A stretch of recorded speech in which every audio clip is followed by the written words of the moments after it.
Hey everyone, it's Tickle time. You're listening to the TMC Podcast. That is the movie club. It's like a book club, but with movies. Today we're covering Jojo Rabbit, the story of young Jojo Betzler.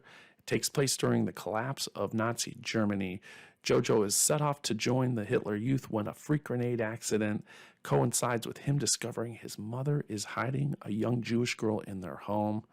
Young Jojo is pretty conflicted, but to make matters even more confusing, his best friend is imaginary Hitler. This movie scored a 94% audience score on Rotten Tomatoes, a 7.9 rating on IMDb. It was nominated for 6 Academy Awards, 1 for Best Adapted Screenplay. And before we get to our amazing guest today, I want to hit a couple corrections. First, we said that the title of the book that this movie was based on was Caged Skies. The correct title is Caging Skies. Apologies to the author. The second, a little more spoilery, so if you don't want to know what we're going to discuss later on in this episode, go ahead and skip ahead now. If you're still with us, we talked quite a bit about Captain K, and our guests Amanda and myself theorize quite extensively that our belief is he's part of the resistance.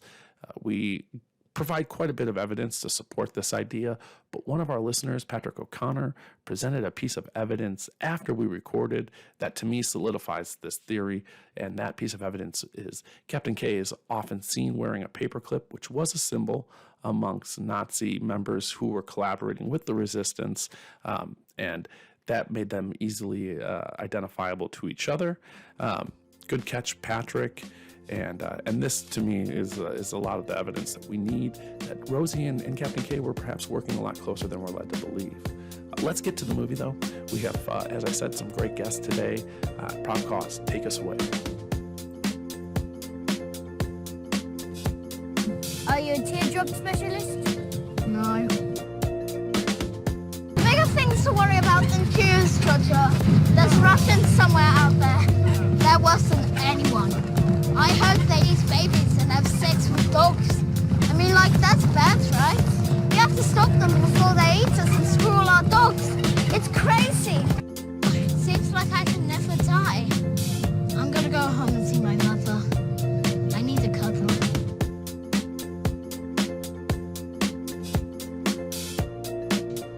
Welcome back. This is Uncle Tickles. You are watching the TMC Podcast. That's the movie club. It's like a book club, but with movies. And today, as I mentioned in the intro, we are talking about Jojo Rabbit. I'm really excited. I don't have to fake being neutral about this movie anymore. I am a huge fan. It's probably one of my top 3 movies, on my current all-time list right now, and definitely one of the best movies I've seen in the last couple of years. And I'm also really excited about the guests that we have today. We have Harry and Amanda joining us from Ohio, and young emerging filmmaker Brett Gray. He is. Are you in Atlanta? Yeah. He's joining us from Atlanta. Really excited to have him on the podcast. Harry, Amanda, tell all of the listeners of the TMC Podcast a little bit about yourselves. Hi, my name's Amanda. I'm a Canadian expat now living in Whitehall, Ohio. I'm a researcher, a scientist by day at a children's hospital, and a Jojo Rabbit fan by night. And I'm Harry. I'm 53 years old. I grew up a little bit in Ohio, Georgia, and Kansas. And then I joined the Army. I was an MP stationed in West Germany. Got out, grew up a little bit more in Texas, and then found myself back here in Ohio. So. And born in West Germany too, right? And born in West Germany, yes. I actually, nice. Side note, I've never been to the unified Germany. Wow. Yeah. Wow. And Brett, introduce yourself. So I run a Game of Thrones podcast. Its name is Planetos Podcast, and I'm starting to do sound for film. So hopefully, my career takes off after this year. And yeah, that's it. Do you want to just take a second to tell everyone about the documentary you were recently working on? Oh yes. Okay. So I just recently finished working on a Atlanta local Black Lives Matter documentary where we interviewed like the Atlanta Police Department, some like lifelong activists, and it should be a pretty interesting film when it comes out. And especially considering the role that Atlanta played in the election, the national election as well. Yes, yeah. I think that makes it even, more so interesting, for me personally. Something that I'm so interested in, I became a financial investor in that film. You actually really helped out a lot with your donation. That's so I really appreciate that. Yeah. Yeah. And so as Brett mentioned, he is a podcast host for a Game of Thrones related content. That's kind of how I became familiar with Brett. I met him at Ice and Fire Con back the last time they had it, 2019. And Harry and Amanda, I found through Reddit. I went to the Jojo Rabbit or subreddit thinking that would be a great place to find some people who are passionate about it. I got a pretty impressive response from people, from that post I had looking for people to come on. And their email was, heads and shoulders above everyone else's. Very impressive. And I'm excited to hear some of their thoughts on this film. I'm going to start maybe in a surprising way, not necessarily asking you about the film. I'm curious, all of our intros, we talk about the awards that these films were up for, that we cover. 6 Oscar nominations, 1 for Best Adapted Screenplay. Do you guys watch award shows anymore? Brett, let's start with you. No, I really don't keep up with them. Yeah, a lot of the times I just kind of, when I watch movies, I like a lot of bad movies. I just don't really put a lot of stock into ratings and all that. So I just really don't keep up with it. Harry and Amanda, what about you? Yeah, I mean, we don't really watch the award shows either, I don't think. We didn't even become real fans of Jojo Rabbit, I think, until after the Oscar. It was like during the start of the pandemic last year, so we missed it. I would have watched, I'm sure, if I had known then that they were up for, 6 or whatever it was. And when I saw your question, it was interesting because, same, I don't really pay attention to the award show itself, but I find myself looking at the nominations when they come out, trying to understand what's going on. And recently, obviously, I've been trying to, see what kind of diversity they have in the nominations itself and the talk around that. Yeah, I wanted to ask the question because when I was going back and looking at that year's nominations, this was a really strong year for Best Picture. Parasite won for Best Picture, which was an excellent film. That was another one of my favorites that year for sure. But Parasite, you had 1917, Joker, The Irishman, which was very polarizing, just from the standpoint of people either loved it or hated it. They felt it was too long, or they just loved getting 3.5 hours of Scorsese. Ford vs. Ferrari, Marriage Story, and Little Women. Probably one of the better groups of Best Picture, in my opinion, in the last couple of years. And I would say the 3 favorites that year, Parasite and 1917, I found some interesting parallels between them and Jojo Rabbit. There's some obvious ones, right? Where 1917 is World War I. Here we have a movie about World War II, very much related.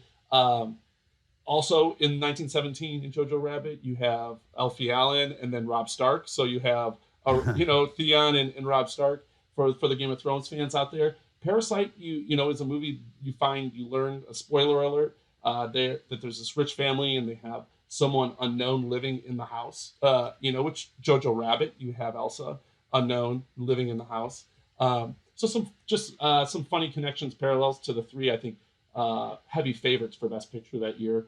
There were some criticisms of the movie when it came out, and, we have to address those. And the 2 major criticisms were the film makes Nazis too sympathetic, as you have Captain K performing the most heroic act in the whole movie, and he is a Nazi. And then also the idea that in a time where we have far-right movements and actual Nazis in our country marching, is this the best way to portray them? I'll start with Harry and Amanda. Do you guys want to talk about whether you feel, either the criticisms being valid or why you think the movie works around those criticisms, in a successful way? First, I just want to say I've definitely read both of those criticisms and understand them. I was a little more surprised about the people saying that, like, the timing, if we're going to, maybe there's a time to laugh at the absurdity of Nazis, but not in present times when they could be making a comeback. And I kind of thought, well, maybe that is exactly the time to be, to be engaging in this dialogue. So I was a little surprised about that criticism, but I can understand it as well, right? I can understand the other side, but do you want to talk? Yeah, I think I want to comment just a little bit too about just watching the movie to tie into this, but this 1917 and Ford versus Ferrari are movies that I've gone back and researched. How were they made?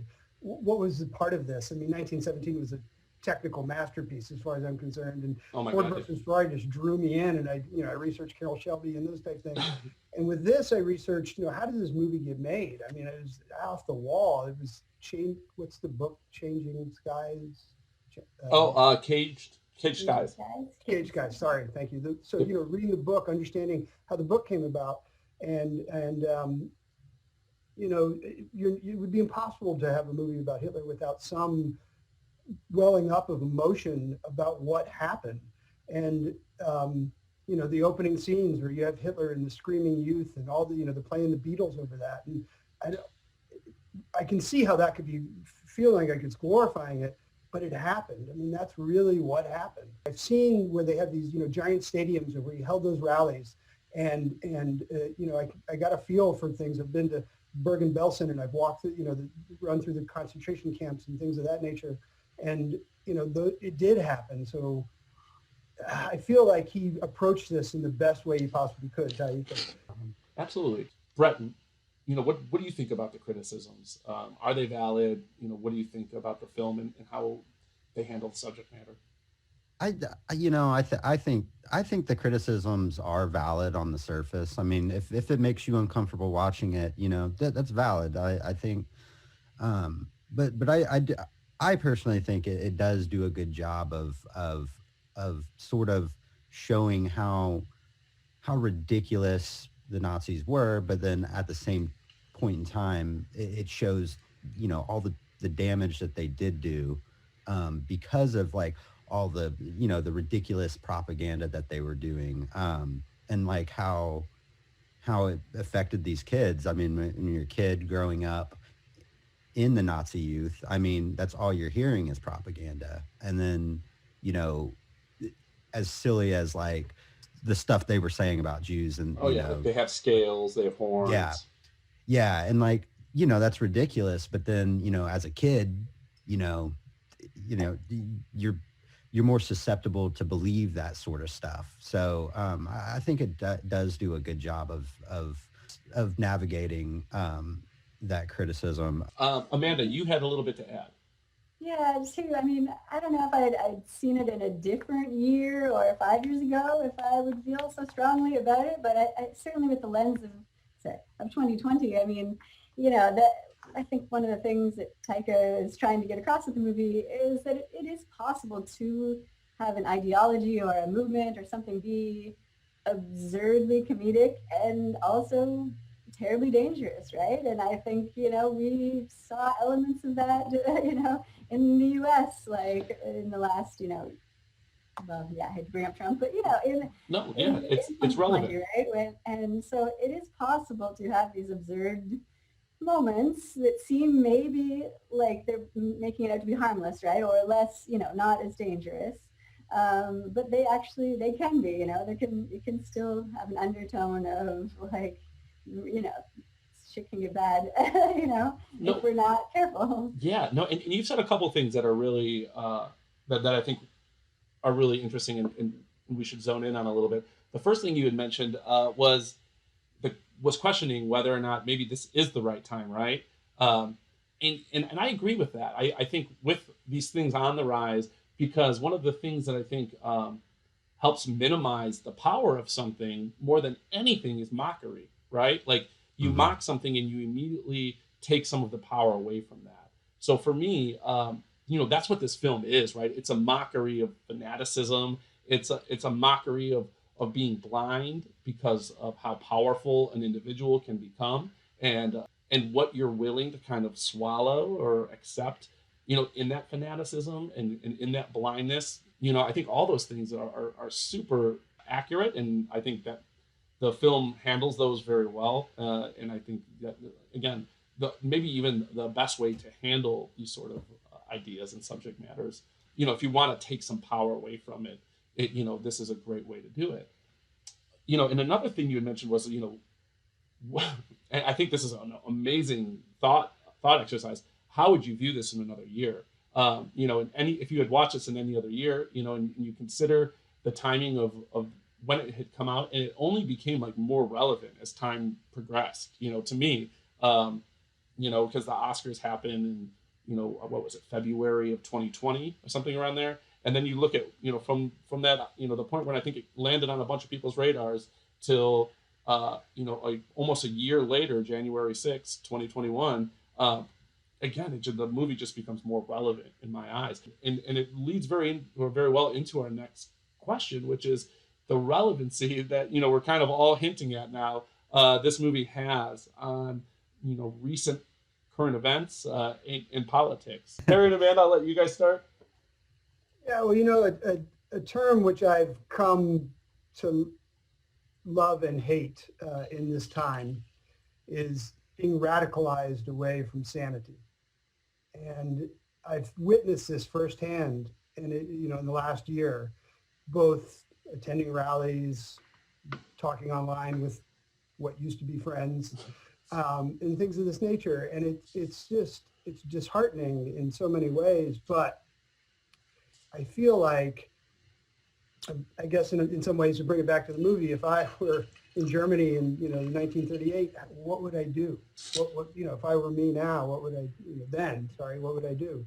And I can't take a bludgeon to everybody, and just say things that I'm not allowed to say. And so I've got to find a way to communicate and for people to see things and to understand the impact of words or phrases or just, positions that they take and how that affects others. And I think in the movie, the truth was Hitler was trying to put a lot of his, he was investing a lot in the youth. Those lines where he's talking to his mom, Jojo's talking to his mom and Rosie and saying, Hitler says we are the future of Germany. And, what you see is a youth, thankfully, being led, to reality, not being radicalized away from sanity and being led back to reality and seeing the truth of what was happening. We talked about earlier, amongst ourselves, that, the Holocaust is there in the background when Elsa and Jojo are talking. She said her parents got on the train, that they don't come back from. Mm-hmm. And I think that, through this movie, you see the ability of Jojo to see what's real. The butterflies are the throughout the movie are the kind of thing, and his stomach, falling it off to, see his mother hanging. Those are some pretty powerful images that he comes to that realization. And of course, being a 10-year-old kid, it's great when he tells Hitler to fuck off at the end. For sure. Amanda, what about you? Yeah, and I guess, the Nazi regime, certainly Nazis are monstrosities, right? It's horrible. And so making light of them, I get that criticism. But at the same time, not everyone in Nazi Germany who followed along, who, was part of the, war effort of Nazi Germany, they were all psychopaths, sociopaths, people that we will never see again, so it's important to understand, I think, and have this discussion of where this comes from and what sort of people are on both sides, to say, we're not saying that there are very fine people on both sides, but not everyone is, as psychopath, right? We can't just brush it off as that, because that means it will never happen again, or it's a very isolated sort of, case, right? Whereas these are, to have a discussion, I think. Yeah. I think there's two scenes in this that really stood out to me when we're talking about the relevancy, of current political affairs today. To me, that was just like these two scenes I could see playing out today. If you just change a couple names or a couple words. The first scene was, Jojo and his mom, Rosie, when they're having dinner. Why so happy? Things are changing. The Allies have taken Italy, France will be next, and soon the war will be over. God damn it! Why does that make you happy? You hate your country that much? I love my country. It's a war I hate. It's pointless and stupid, and the sooner we have peace, the better. Oh, the war will end. We will crush our enemies into dust, And when they are destroyed, we shall use their graves as toilets. Okay, no more politics. Dinner is neutral ground. This table is Switzerland. I could see that playing out across dinner tables all across, the United States, leading up to November this year, where maybe one person's excited about the momentum a certain candidate has, the other person's upset about it, and no politics at the table's Switzerland, right? And it's and that's like I think that was kind of a nod to a very cliche idea here in America, right? You don't talk about religion or politics at the dinner table. I think we've all heard that, right? So that scene to me, I was like, totally relevant to me. The other one was right after Jojo, refuses to kill the rabbit. He's hiding in the woods, and Hitler's trying to console him. And he goes through that rant where he's kind of like, people used to say a lot of nasty things about me. Oh, this guy's a lunatic. Oh, look at that psycho. He's gonna get us all killed. Those people are right? Like those people were 100% right. But and we're talking about fanaticism and how powerful Hitler was, and just how this can happen. And that was one of those things, as clear as it seems to us, right? In that moment, that seems so absurd to people, these kids and people in Germany, like that he would lead them to that. So I, and just also in those moments, it's like you could imagine certain politicians, don't listen to what everyone else thinks. It doesn't matter, like, of course I'm going to do this or I'm going to do that. That's just it's fake news kind of deal, which we've heard, which we've heard a lot. So those were the ones, the scenes that I saw, and just not to mention just like how, as someone becomes so popular with, within a group, how much we're willing to overlook. Brett, did you have anything to add?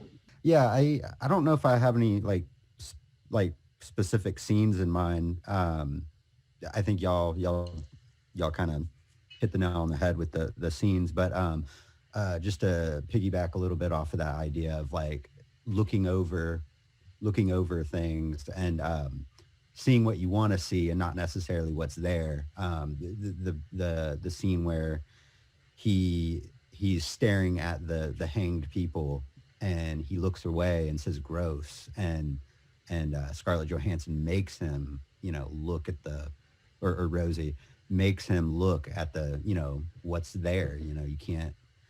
She, and he asks what he asks what they did, and she says what they could. I don't know. It's just there's not a wasted scene in this movie. Like every scene has a point. And it's so beautifully shot too, which I think we'll get to. But we mentioned 1917 being just a work of art cinematically. This is another one where I feel like every shot could just be a painting. I think maybe again we'll talk about that when we get into Wes Anderson's influences, and maybe perhaps. Britt brings up for me what is my favorite quote. If you had to pick a quote, they did what they could, and that is in what we're talking about here. Even a mother couldn't confront him, right? Confront her own son, with his ridiculousness. She had to do it subtly. She made him look. She told him they did what they could, and she, went about what she did and did what she could. And I think that was extremely powerful, the role of the mother here. And I just read recently that Taika said that's kind of his mother gave him this book to read. And so that, ties in really well. Another thing that I want to kind of correlate here about, what's going on, kind of what's happened in the last 4 years, was that the two main scenes for me where Taika channels Hitler's speeches in a way that Hitler did them, with his fanaticism and his hand gestures and his emotion that was able to whip crowds into frenzies. You're going to drain away into a sand, into a sand of insignificance or in a desert of insignificance, something. I can't do them, thank God. But to me, those were, you could have been looking at a Hitler reel at that point. And, I'm unashamedly, I saw the exact same thing at Trump rallies. I mean, let's just whip you into a frenzy about something. Whether it's true or not, it doesn't matter. I'm just going to say things in words and emotion is going to pull forth, and I'm going to just move you in a direction, and you're not going to think. You're just going to react. Yeah, it's emotional. Yeah, 100%. Yeah, I think one of the criticisms too was that maybe it was too neatly wrapped up, right? Like Jojo was this fanatic, but then at the end, just for love of a girl, he changes his mind, and maybe Captain K maybe at first, he became disillusioned with the whole thing, and did some good things at the end, and so, but. I mean, we have to also not believe that that's possible in people, like that they can change their mind. Or you have to believe in that, right? Or 100%. 100%. I think in life, the only time you see people truly change, right, is in a lot of cases it's because someone they love, they learned is one of these things that they thought they didn't love, right? And one of the first things that comes to mind to me is homosexuality, and when someone will say homosexuality is a sin, and then they have a gay son or a gay daughter, and then that totally makes them rethink everything. Or they find out their favorite aunt or uncle is gay, or maybe their grandma or grandpa is gay, and that's how you change people's minds, right? It's that saying, you can lead a horse to water, but you can't make it drink. Like that's what she was doing the whole time, and especially when and then he meets Elsa. And, it's just getting thrown in his face the whole time, like what's really going on, and that he's wrong. But, it takes, it takes him a process of like unlearning and then relearning a better way throughout the whole movie. So and I think that's what a good parent does, though, too. Doesn't force it, but they're going to, push you. They should be pushing you in the right direction. That's a really good point. Yeah, you kind of have to let them figure it out on their own, right? But give them the right tools. Yeah. And a safety net. Yeah. Yeah. I think that's a good point. We're going to take a break and hear a word from our sponsor. When we come back, we're going to talk about our favorite things about this movie. Probably still some heavy material, but I think we got most of that out of the way. So we'll hear from our sponsors, and when we come back, you get the good stuff. This episode of the TMC Podcast brought to you by Pop Moms Podcast. New episodes airing now. The Pop Moms Podcast debunks the myth that moms and dads who smoke weed are bad parents. Pop Moms Podcast. This episode is also brought to you by Concerts That Made Us, a podcast where guests come on and relive their entire concert lives, the good, the bad, and the funny. Don't miss Concerts That Made Us. Back to TMC. We are back. We're going to start with the cast. I think, this is a pretty heavy-hitting cast. We have Scarlett Johansson, Sam Rockwell, Alfie Allen, the child actors, hitting all the right moments. In fact, for me, the moments between Jojo and Yorkie are some of the best in the film. But I think to make it easy, we're going to split this up into the adult performances and child performances, because I do think there is we can draw a line and differentiate there. Let's start with you, Brett. What were some of your strongest performances? Who were your favorites in this movie? We're going to start with adults. Sorry. Adults. Sam Rockwell. I freaking love him as an actor, but they all had. I don't know. They just all brought their A game. But yeah, he definitely stood out the most for me. Just being sort of that sympathetic sort of character who's, his motivations are kind of gray, like, what's in it for him. And then you kind of see that he does the right thing at the end. And then, him being like gay, but he's sort of open about it, but which is it's kind of strange to see that. Yeah. Which, obviously, if it was found out in Nazi Germany, he would have been killed for being gay. Yeah. And I thought it was an interesting choice to have that character be a gay character. And then, Scarlett Johansson, I don't know. They just all did an amazing job. But Sam Rockwell definitely stood out. For sure. Harry, Amanda, who were some of your performances? Yeah, Sam Rockwell fans, yeah. Well, I'll pick on the Sam Rockwell character for a minute. I think, that character of being wanting to fight for Germany, but not being a Nazi. I believe that existed. Regardless of how they got in the war, Germany was at war. And so I believe that, he threaded that character amazingly well as to, wanting to fight for Germany, to go to the front line, to do those things. But then his, reactions to like, look, if you find a Jew, they're going to kill you. They're going to kill a Jew. They're going to kill some other people. Oh, geez, why? Again, I don't want to make light of it, but you're right. I mean, his performance was incredibly strong. This morning, I got a chance to rewatch The Best of Enemies, and there's that speech where he talks about wanting to be part of the Klan, which I think parallels almost exactly to Thomason's speech or Elsa's speech to Jojo. But you're not a Nazi; you just want to be part of a group. Those are pretty amazing. I don't remember the actor's name who plays the Gestapo captain, but I felt like he just brought that in so well, even in the way that he looked down to Sam Rockwell. The guy's 6'8" and Sam Rockwell's shorter, but he's really looking down to him. I mean, and from the Gestapo to the soldier, like, what are you doing here? And those type things. So, Scarlett Johansson just was an amazing mother through and through in this movie.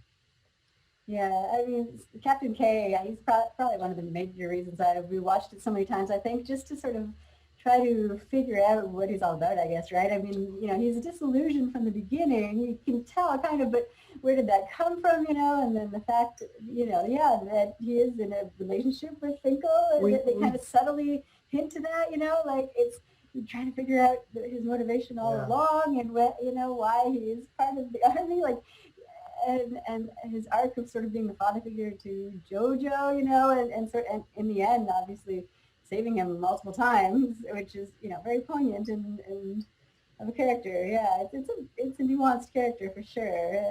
We talked about Amanda she saw snippets of it for a while, and I think the first time we actually watched the movie, she's like, "Wait a minute, he's gay." It's like, if you don't, you grab it on. She didn't get it the first time. And then that scene where they're, how they look at each other and those type of things. It was really good. Yeah. Sorry. Yeah. Yeah. Oh, the one actor's name, Stephen Merchant. Yeah. That's the tall. Yeah. But what's funny about that scene is they put him on an apple box for that scene to make him even taller. Wow. That way he was like really way taller. Wow. And it was, like you said, it was for the purpose of the power dynamic. It's just like it's a movie trick that people do. If a character is like physically looking down at you, it's sort of to show that they have power over. And that highlights the detail here. I mean, the detail of this movie is incredible. You talked about every scene being a painting, but not only that, every scene was a representation. The posters, the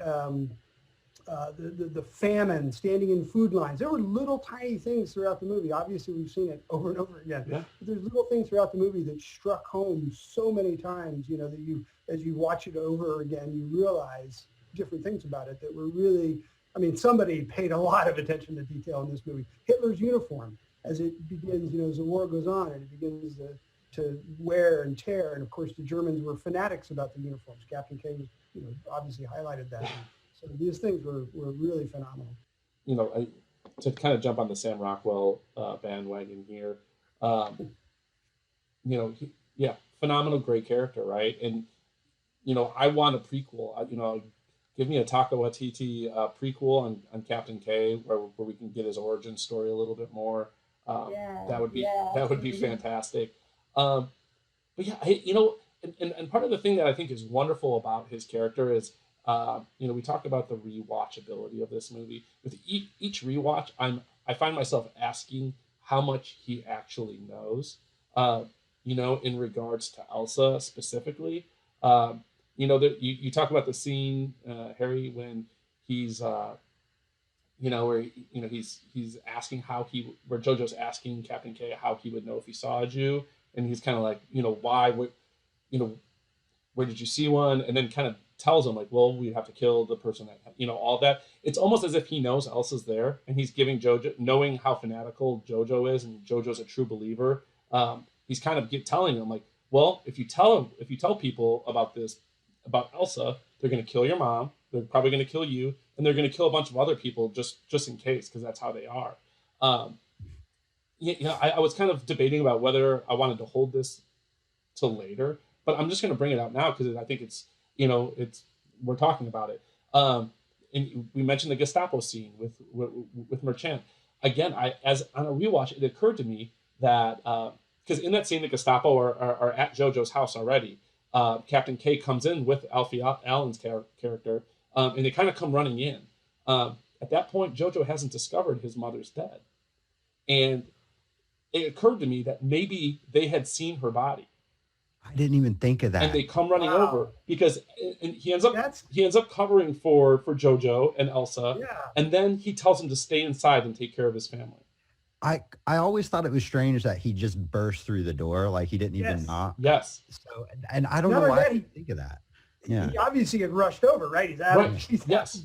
Left. They're both there. That's wow. Because we wondered, like, what tipped him off to come? Did he know the Gestapo was coming or something? But that is a really, really good point. And so, I mean, even just talking about it now, again, it was on a more recent rewatch. I get the chills thinking about it when you put in that sort of detail. And I think that kind of,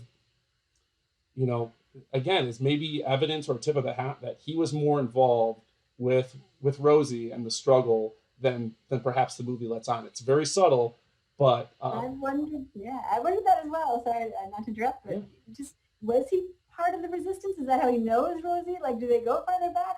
I couldn't come to that conclusion necessarily. I don't know if I think that, but you wonder it, right? Like, I think the textual evidence is there, and I think that there's enough there.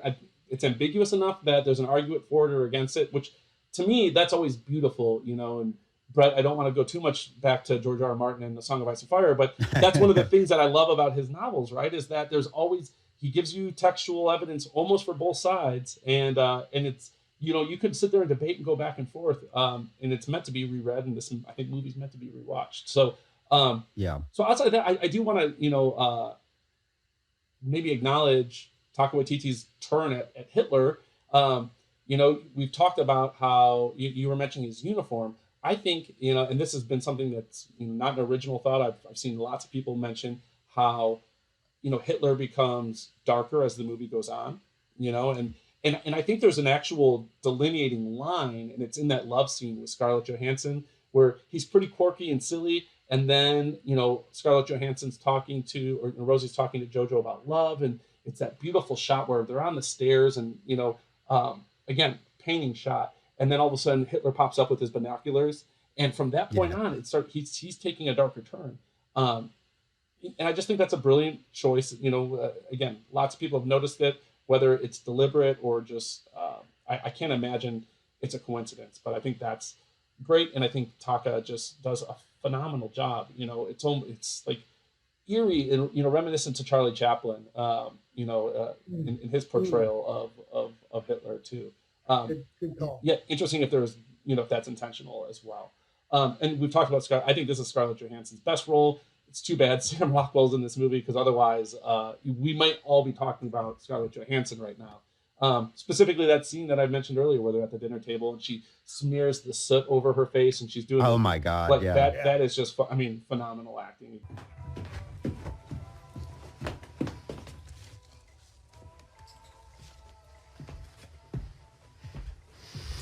Don't you ever talk to your goddamn mother like that!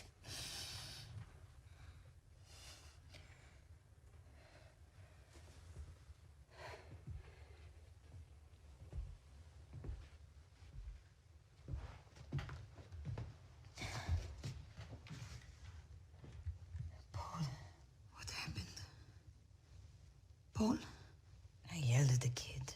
What? Go apologize. Sorry, kid. What?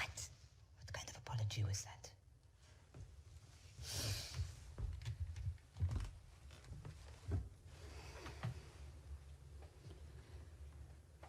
Sorry, kid.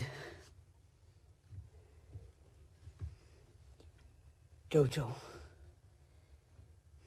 I know you miss me, but I'm out there trying to make a difference in the world. And while I'm gone, I need you to take care of my Rosie. Can you do that? It's really great.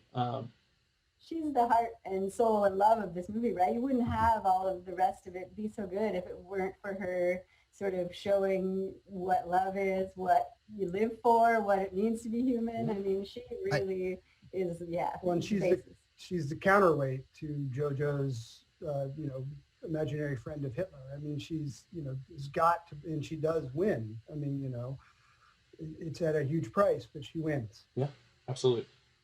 Brett, go ahead. Yeah. Oh yeah, I was just gonna say too. I mean, like even, Rebel Wilson doesn't have a lot to do in this, but she's sort of the comedic sort of element, where it kind of some people weren't a fan of it. I thought it was, I thought her timing was good though. I thought it was perfect. But like, I mean, and Alfie Allen's the same way. Like, he really doesn't have that many lines. I mean, no, he may say like 2 or 3 sentences throughout it's easy to overlook his performance, but like Alfie Allen he was probably the best actor on Game of Thrones. Yes. And, it's so subtle. Him and Rebel Wilson, I feel like, are great juxtapositions, right? Because the same reason people probably really hate Rebel Wilson's or maybe dislike it are the same reasons they maybe don't understand why they really like Alfie Allen's. And she's supposed to be over the top. She's the mockery of everything, like we're talking about taking away power by mocking it. That's her role in this film, is to serve as that mouthpiece of the mockery. Alfie Allen's just really subtle in everything he does and just phenomenal. It's just like a really great turn. It's someone who's, I imagine, and I don't know this for certain, but I like to imagine them giving him the script and just being like, I don't care if I have 1 word or 2 words. We'll move on to the children in the cast. I thought it was a great kind of like side story that Yorkie and JoJo in real life became like these best friends and had this like true friendship, spring up over that. I just think it's funny that all the adults have the German accent and all the kids have like, Yorkie and JoJo, they just have English accent for no reason. Yeah. They probably just couldn't do it, but and I think it was what's his name, Roman Davis something. That was like his very first role. He had never acted before, which is just a testament to Taika Waititi's like directing. Yeah. We saw a super cute segment of the 2 actors, Yorkie and JoJo, taking questions and playing Jenga. No, were they playing Jenga? And you could just see, again, when you see that type of real world interaction after the movie, then you go back and watch the movie, you see other things between them that are just phenomenal. I mean, I can't remember how many times a day we were like, oh God. Quote Yorkie a lot. Yeah. I think I heard too, I think Taika Waititi sent them like to, I could be wrong, but I feel like it was this movie where they sent them like to somewhere so they could hang out before they started shooting. It might be them. Yeah, no, I mean, that makes sense. Yeah. That would make total sense. Yorkie was just, I mean, unbelievably quotable, unbelievably adorable. As I watch this movie, though, more and more, it's Elsa for me. Like, she is the one, her performance is, like, haunting. It really, I mean, it's beyond her years. And there's an interesting thing that I don't know if this was just something that I'm conjuring up in my own mind, but I wanted to ask you guys about it. We talked about, as the movie goes on, Hitler becomes darker and darker. I kind of noticed in the most recent rewatches, and again, I could just be looking for things that aren't necessarily there at this point, it almost seems like she becomes more and more human as the movie goes on. Oh, absolutely. And in he first asks her, when he first sees her, are you a ghost? And then, that very end scene where they're dancing, it's it's kind of funny to see how, Hitler's becoming darker, she's becoming more alive. It's, where the axes meet. It's kind of a similar point in the movie. But yeah, that actress who plays Elsa, phenomenal young actress. I'm really excited to see what she does. I think that pretty. I mean, Yorkie and Elsa and Jojo. I mean, those are the three children. Yeah. You touch on all of those. Kids make the movie, and the interaction between Elsa and Jojo, as it progresses, and I mean, just the heart Her there, and both her patience and her with him. I mean, her patience and kind of her steering him that you're not. her strength. Her right? strength, her intelligence. You're absolutely right. I mean, when he first discovers her, her emotions and her ability to kind of come out of the door and walk down the stairs and chase him and tell him no. And then, when he talks about being a strong Nazi and she, like break free. And then she's like such a dirty Jew and she takes a bath and he has his butterflies in his stomach. She becomes his sister, those type things. She's, putting herself out there for him, protecting him, and also,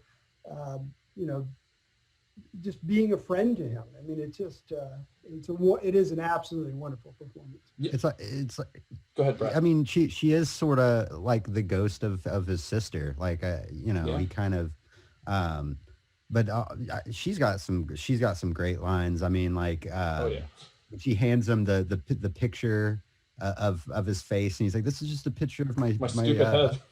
Yeah, and she's like, "Yeah, that's where we live," because he's kind of he wants her to tell him where the Jews live or something, Yeah.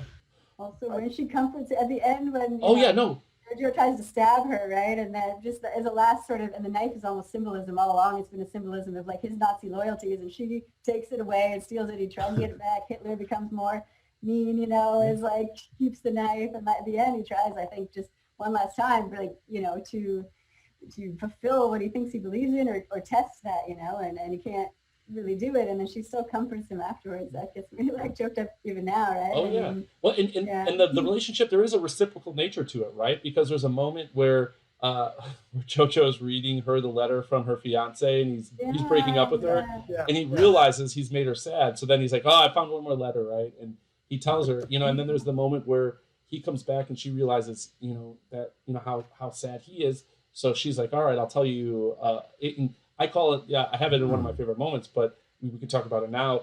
The usual suspects nod of the hat, where she's like, "All right, I'll tell you about Jews." You want me to tell you about the Jews? Don't care. In the beginning, we used to live in caves. Deep, deep in the center of the earth. Wait, scary places full of strange and wonderful creatures, all with one thing in common. Mm-hmm. Stealing the ends of penises. No, you idiot. The love of art. No cutting penises off. Do you want the story or not? You may continue, but I know it's true. The penis thing. Rabbis use them for earplugs. And moving on.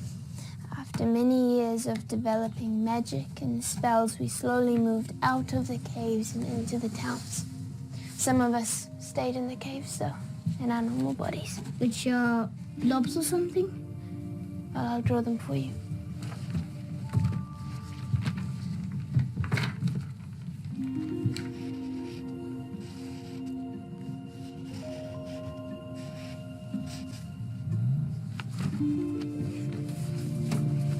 It'd be better with color.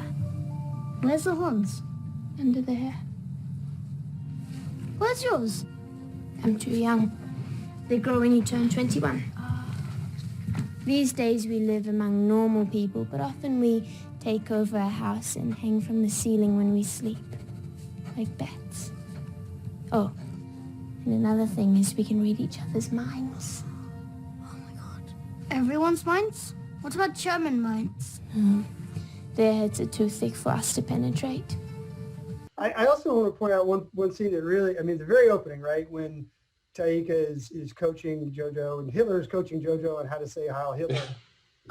That almost, you could see like the director to the actor role there in a little bit, right, as you're going through it. It's like, come on, man. Yeah, very meta, right? Very meta. Yeah. The energy, you can tell. I mean, I don't know anything about how movies are made or how directors work and those type of things, but I've got to think that Taika had a hand in just bringing out the best role for each one of these characters. It's just phenomenal. And you're right. They work so well together, and they the way things flow and whatnot. So yeah, I mean, we're going to talk about a little bit about him as a director later here.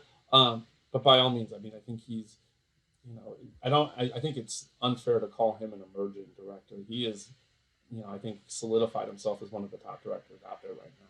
So yeah, let's jump into some of our favorite scenes. Brett, I'll let you start. The Heil Hitler scene, as ridiculous as it was, that was a thing, Yep. like you did that to every single person or so I mean, I haven't researched it in a long time, but yeah, but I'm pretty sure that was true. So, don't at me if I get that. But yeah, I mean, there's just not a wasted scene, but I think my favorite scene is the dinner scene, and then followed by the park scene when he's talking about when she's she's like, you should be climbing trees and falling out of those trees, and you should, she just wants him to be a kid, and then she talks about the dancing, and he's like, dancing's for people who don't have jobs or something, and she's like, dancing is for people who are free, and then later he talks to Elsa, and she's like, the first thing I'm going to do is dance, and then at the very end, that's the first thing they do after she slaps him in the face.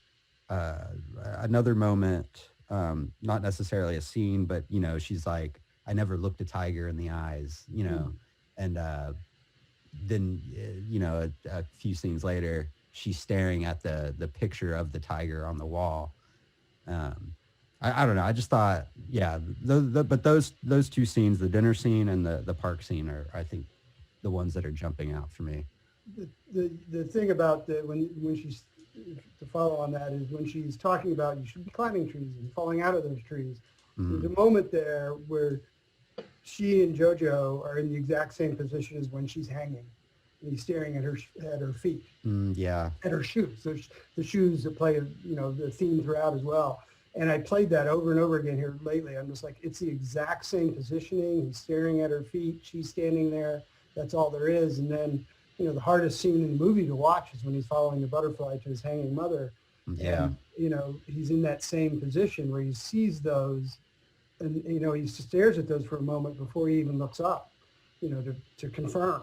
Now, let me ask you guys real quick. Did you guys pick up on the foreshadowing of, when you guys are watching this for the first time, if you guys can kind of go back there in your headspace, did you guys, because for me, there's the scene in the park where there's two shots, I think, where they really zone in on Scarlett's shoes, or Rosie's shoes. Mm-hmm. There's the pool scene, and then there's the scene in the park. I didn't pick it up so much on the pool scene on my first watch, but in the park scene, and she's doing the little dance with her feet, it's almost as if, it's mimicking what a hanging person's feet would look like, the way her feet are going. And I remember, oh, wow. which comes after they see the hanging. So I remember on my first rewatch, I saw that, and I, immediately my stomach dropped, and I said, "Oh shit! Like, we're gonna see this." I'm glad that they saved us. They didn't have us see her feet do that. But Brett, did you see this coming? I did not catch it, but now that you say it, yeah, I mean, that is definite foreshadowing. Like, I'm not very observant on my first watches of things. I usually just watch for entertainment, and then the more I rewatch it, the more I dig in. I sort of dig into it. So no, I did completely. It went right over my head, but it's obvious. Right. It's right there. Totally. I mean, on your first, the first time I rewatched it, I was just like, it seems so heavy-handed, but. Like I said, I completely missed the first one with the pool, and maybe in large part because it's like he gives you the answer to the riddle before he actually gives you the question, right? Because the pool scene happens, I think, before you actually see the feet, so maybe that one doesn't stand out as much, that imagery. But Harry, Amanda, did you guys remember thinking and having this moment of foreboding when you saw that? Yeah, I didn't. I think there's a lot of things I missed on the first couple of watches, but the shoes, I think you definitely get a sense of that, just how they were focusing on them, and just maybe, the symbolism of them, and they really were a symbol of the Holocaust too, I think, right? I mean, the shoes of, piles of shoes and everything, just an awful imagery of that, and so I think it was think you notice the symbolism there, but it still doesn't entirely prepare you for, when he turns around, right? It's like such a No, it's hard it's scene. still a very emotionally impacting movie. And again, I want to keep reiterating the fact this movie is hilarious, but it's also, it's emotional. It stirs up some things, especially as a parent too. I'm sorry, I didn't mean to digress. But I did want to I was interested on your guys' takes on that. No, that that scene. The movie's hilarious up until it gets to that point, and then it's just like, oh no, like this isn't strictly a comedy. It's just it's a movie that has funny moments, but it's not. It's serious too. It has a message. It has things that it wants to say, and I think it does a good job with that. So yeah. My favorite scenes is the Gestapo scene, and I think that sort of right before that, that's really the first sort of, I guess, maybe not the first, but it definitely combines, the hilarity and the comedy with the horrifying kind of undertones, right, of what's really going on here in that time. And I think that scene really encapsulates both of it so well. You really, Diertz is, there's some really, really funny moments in there, but the underlying, what they're there for, and Thomas and Mackenzie having to Heil Hitler, and just being scared for her, and if she was found out, you really feel now what the gravity of their situation is, right? Well, and I think there's an aspect of the absurdity of doing each Heil Hitler that also ratchets up the intensity and the impending dread, right? Because it's just prolonging this whole thing. As the viewer, you're aware of everything that's going on, and it's just prolonging the inevitable. I think it's a great device for both humor, pointing out the absurdity, and also to create this, to make a tense atmosphere even more tense, and to go back and to even maybe play a little bit more into how much Captain K really knew. We do have that scene where Jojo is talking to him about, where it's kind of like he's talking about some of the things that he's learned about Jews, and he's like, well, where did you learn that? And he's like, research. Yeah, research. And he's like, well, someone should write a book about that. And then they're flipping through the book, and Captain K is understanding, these are some of the things, he knows that the sister, or, Elsa, as Jojo's sister, didn't write this book. So it's just another maybe feather in the cap of, he knew a lot more than the movie lets on. When they asked for the her paperwork, he steps up to, and he was like, he was about to hand the paperwork over, because he thought, at that moment, he just stuck his neck out for his them. Face too, when he thinks Diertz coming for the papers, because he's like, wait a minute, he thinks Captain K's face is just, he understands the gravity of it all too, right? Great point. Yeah, because he thinks his life's over now too. I think he definitely was, if he wasn't 100% knew about it, I think he had suspicion. Had clearly already. figured it out before that, in the moment, for sure. Any other favorite scenes that you guys haven't hit on? I have a bunch, so I want to make sure you guys get them out. I agree with the Rosie on the bike ride in the park one. That really gets at the heart of things, and just everything is so, the cinematography is just shot so, it's so beautiful to watch, all of it, and how it changes, I guess, over time, right? Hitler sort of changes and becomes more darker and true to reality. So too does the colors and the scene changing, right? It does get a little bit darker as you go towards the final battle scene, and a little more bleak, and it's shot so amazingly, the colors and So it's a subtle scene, but it's the one where he's delivering the conscriptions, and he's still got his scars, and he's kind of limping, and the older boys who had killed the rabbit, had tormented him, or excited in the back of the truck. They're going off to war. I'm a soldier. I'm going off to war. And then when they're done with the park and Rosie and Jojo are riding their bikes, the injured soldiers, the beaten down soldiers who don't say a word or anything, are again in the back of the truck coming back. To me, that was those two combined were a strong scene. No, that's, I mean, beautiful imagery. Yeah. Give your mothers a kiss, I think is what Rosie says to her. Yes. Yeah. Go home and give your mother. Go home. Yeah. Yeah.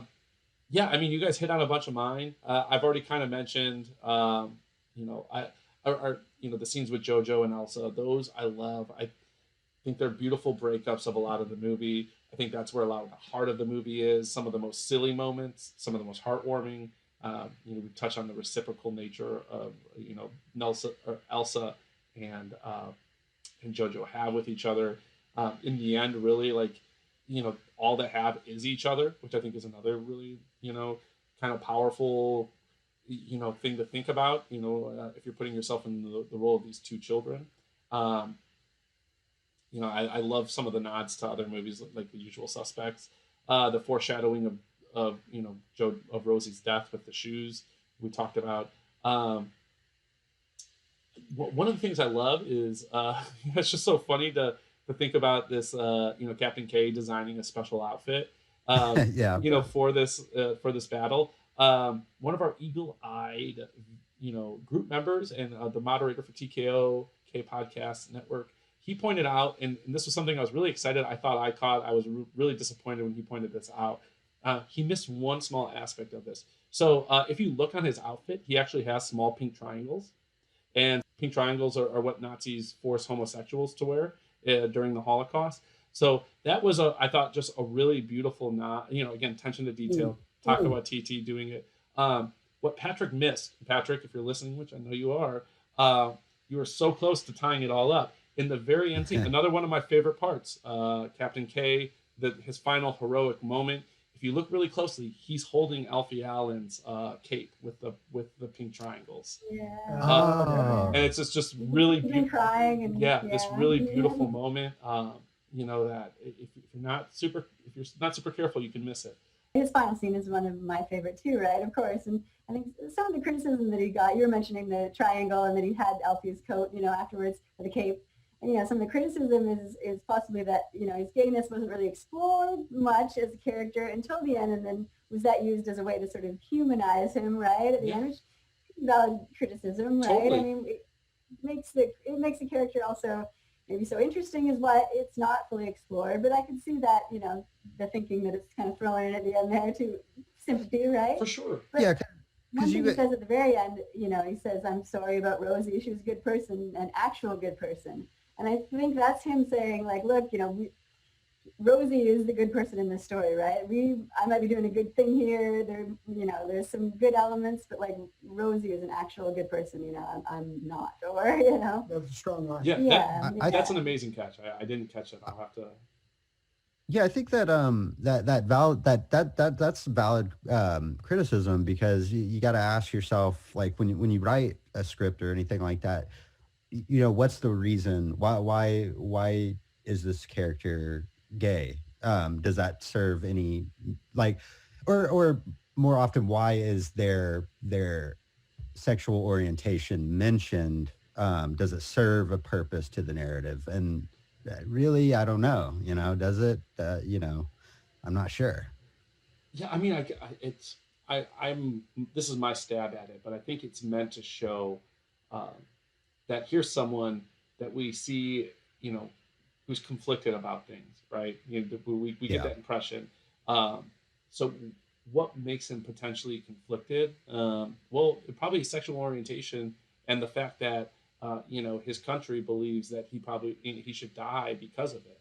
And so with that, you know, makes him a very conflicted, more interesting character to me, you know, because of it. But I do, you know what? I hadn't considered that, Amanda, until you had mentioned it. I think it's valid. It's also, here's the thing. I was actually kind of surprised. It's a 2-hour movie. It doesn't seem like a 2-hour movie, you know, but because it's so enjoyable, but it is 2 hours.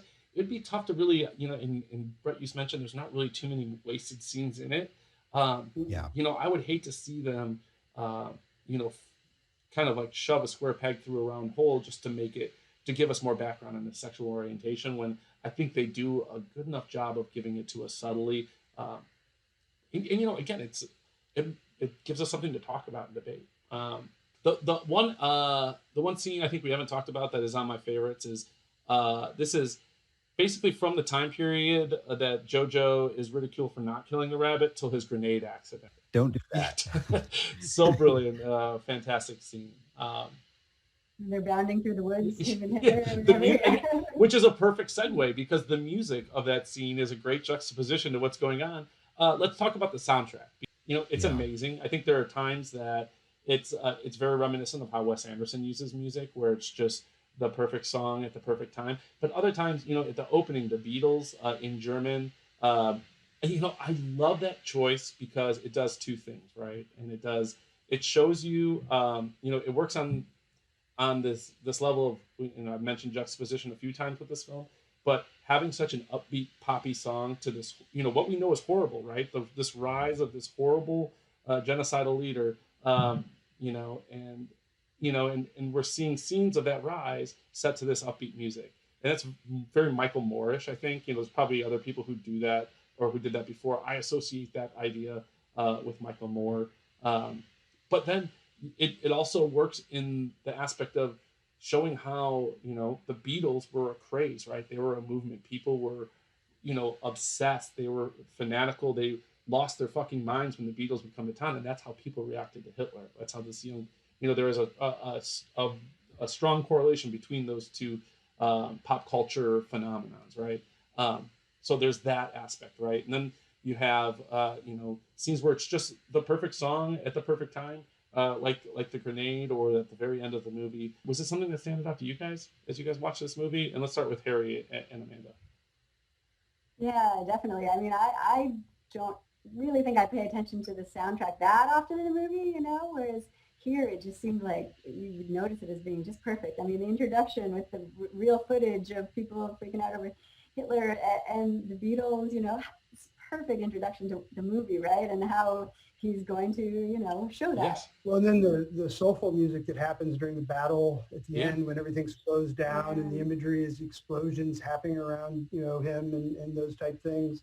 And it was interesting. I knew that Amanda was really hooked when she was like adding the songs to our Spotify playlist and those type things. And we've rewatched the dance scene at the very end several times. You can hear the music kind of coming on quietly as they're like, as it's building, like crescendoing to where they are. And after she slapped him, and that's just those scenes are very powerful. But yeah, very good correlation to Wes Anderson too, because I've always loved his soundtracks, right? I mean, in many ways, his movies are so wonderfully fantastical. They're not like this is just, dealing with so much horror in a comical, wonderful way. But the soundtrack, you're right, it does play a strong part. It does play a very strong role in this movie.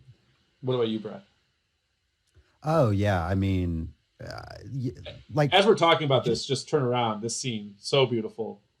Yeah. Oh, yes. That's a great dance scene. Yeah. Speaking of music and just I even have that song on my Spotify playlist too. I did the same thing as you, Amanda. Like I had to go in and put the songs on my playlist. But I can't really. I'm just gonna add to what you guys have said because I can't say it more beautifully than that. So, but and I completely agree. He even puts like the horror music for a second when Jojo first discovers Elsa, which I thought was really funny. And then to the Beatles song, a lot of times when we're looking at like old historical footage of like, Hitler and like these rallies, it seems so like, I mean, it is ominous, but that's, there was a lot of people that were super fanatics and they did not see it that way. So, the Beatles song playing kind of just throws you right into the movie and like kind of sets the tone. Like you're following around like this little Nazi youth or a boy growing up in Nazi youth. And that's how he views the world. Like he doesn't look at it as like an ominous, foreboding thing. So I thought that was, that's a really good choice of music. But, but then I could see that's why it turned a lot of people away from it too, because, it's just too upbeat, too light, for such heavy subject matter. Yeah, 100%. Yeah. So our first movie for Movie Club was MacGruber, and that was it's a silly movie. Celery trick. It probably seems like a big departure going from MacGruber to Jojo Rabbit, but I would say there's a lot of actual themes. There's parody, involved, where there's some mockery. Both movies have very silly aspects, but another thing they have in common was part of the reason we picked MacGruber was Collider had done a list of the top 20 comedies of the last 10 years. This is a thought exercise I like to participate in. At the end of every decade, I kind of go back. I like to categorize, some of my favorite films, albums, TV shows, that sort of thing. A lot of people like to do this, and fun to share those on Facebook and get some conversation going. I was surprised Collider had listed MacGruber as number 1. I'm surprised that movie's so, because when I think something's dumb, I'm like, there's no way anyone else is gonna like this, because I like really, that's this type of humor. I mean, I like really dumb, stupid humor like that. But then I know that usually it's like that's not really received well. They picked it number 1, which I was super surprised. So me and my friends, we've liked that movie. I'm a huge SNL fan, so maybe that plays into it a little bit. But on this very same list, they had Thor Ragnarok and What We Do in the Shadows. Now, when I was saying what was missing from this list, one of the movies I said was missing was Jojo Rabbit. I thought Jojo Rabbit belongs to be in the best comedies of the last 10 years. Had they included Jojo Rabbit, that would have given Taika 3 comedies in the top 20. Can you guys think of a director who's had a better run in the last 10 years than Taika's run of What We Did in the Shadows, Thor Ragnarok, and Jojo Rabbit, which, again, I would argue could be in that top 20. And for me, personally, would probably be in the top 3 or 4. So I'll give you guys a little bit of time to think. Is there anyone that's prepared to have an answer now, or do you guys need a couple seconds? I guess I got Go for it, Brad. I'm not too sure, but I mean, sort of, I don't think anybody has had a better run except for the greats, really. I mean, Scorsese, I mean, he's always going to put out a good movie.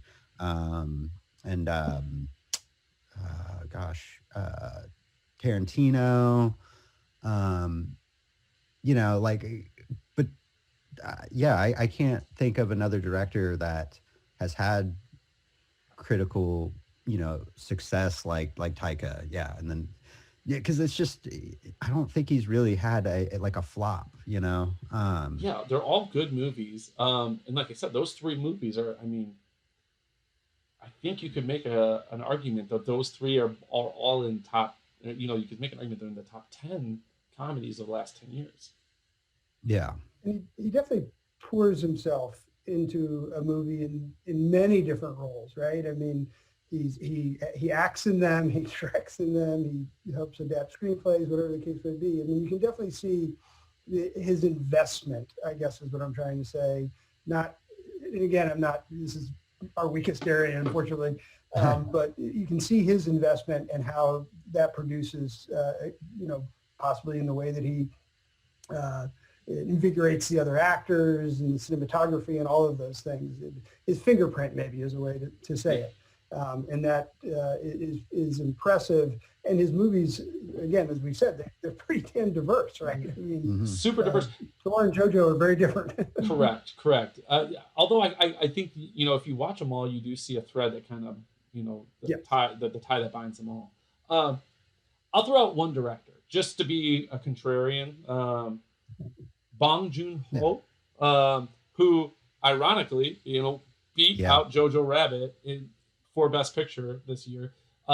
His decade has Snowpiercer, an excellent movie. Oh yeah, really good. Okja, which was a movie that I did not. It almost made me stop eating meat, and then Parasite, which again one of my favorite movies from the past couple of years. If there was a director, I think there was a case to be made for him. As far as having a better 10-year stretch, and this specific 10-year stretch from 2010 to 2020. Yeah. Guys, this has been Yeah. a lot of fun. Do you guys have anything else that we haven't touched on that you want to add? It has been fun to talk to other people about Jojo Rabbit. Thank you. It's been a lot of fun, right? At least for me. And we learned a lot too. So Yeah. Well, I I gotta mean, go back and watch Yeah, it now. no, right? I mean, I could talk about this movie all night. I mean, of course, there's a lot more I could talk about, but Is there anything you feel like you haven't that is really? I mean, no. I mean, stomach or your heart. No, it's just that it's so quotable. So like I don't know. I'd say if you haven't watched this movie, just watch it. It's a great movie. It is. It's become cliche to kind of say this, where it's almost parody of itself. But it'll make you laugh. It'll make you cry. It's really a roller coaster of emotions. I'll add one criticism. I have. I don't necessarily have the same major criticisms that we had mentioned. Here's my one thing. I have a degree in history. World War II being one of my favorite periods of history, and so I've read a lot about Nazi Germany. One thing that Taika got wrong, so the face scar being a point of shame. This is a maybe little known fact. Fencing was huge in Germany at this time, and so facial scars were almost a point of pride, to the point where young men would actually fake scars. They would actually cut scars onto their face because people would associate that with fencing, and it was kind of like this badge of honor that you would wear. So that's interesting. The fact that Jojo was so preoccupied with his facial scars being grotesque, I'm not sure that that's 100% accurate. To the point being, I know historically people had manufactured similar scars, as a point of honor. But other than that, I love this film. I like you guys. I could talk about it all night. I could keep talking about it. We've already been going 2 hours and 10 minutes, which Wait, we have? Yeah, 2 hours and 10 minutes. Not super surprising, but also this is probably going to be a record for TMC. But if there was a movie that you could talk about for 2 hours and 10 minutes, it is Jojo Rabbit. Thank you guys so much for coming on and being a part of this. It was truly special for me. And the fine music of top cause,